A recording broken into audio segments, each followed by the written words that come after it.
There are certain things I used to believe as a young entrepreneur that would happen to me, or just experiences I thought I would have that have just proven not to be true. So I'm going to share them with you guys. There is no one thing that's going to make your business take off.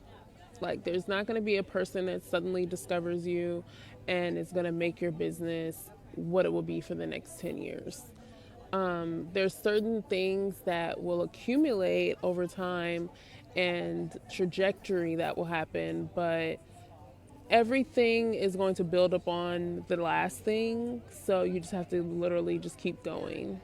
And it's kind of like compounding interest, basically. It's like, okay, you got this exposure and now you have this new set of customers. What are you going to do to keep them and get them to buy again, basically? The second thing is that there's no entrepreneur boogeyman. There's not someone waiting in the shadows for you to release your concept and is going to steal it and make millions off of it.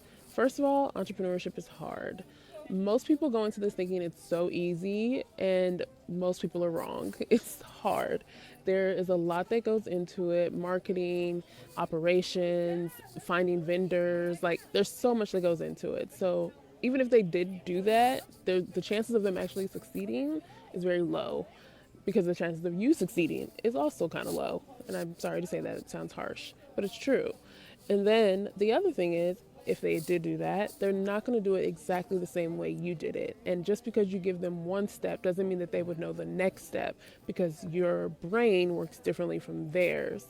So it really doesn't matter. The third thing is that the more money I spend on a market or rent is the more money I'll make. That's not true. Sometimes with these markets, you are the product for the market organizer. They're not concerned about how many people come, they are concerned about them making money. So I would be aware of that. Like, just because you're spending a couple thousand to be somewhere doesn't mean that you're going to make all that money back.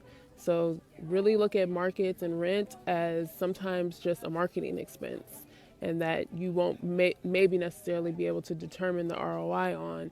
Maybe it's just brand exposure. And if you're not in a place to be able to invest in just brand exposure and you need to make your money back, then you should consider not doing that market. And lastly, and this is one I struggle with, there are no rules. There are no rules. Everyone's just making things up. And the sooner that you figure that out, the better off you'll be.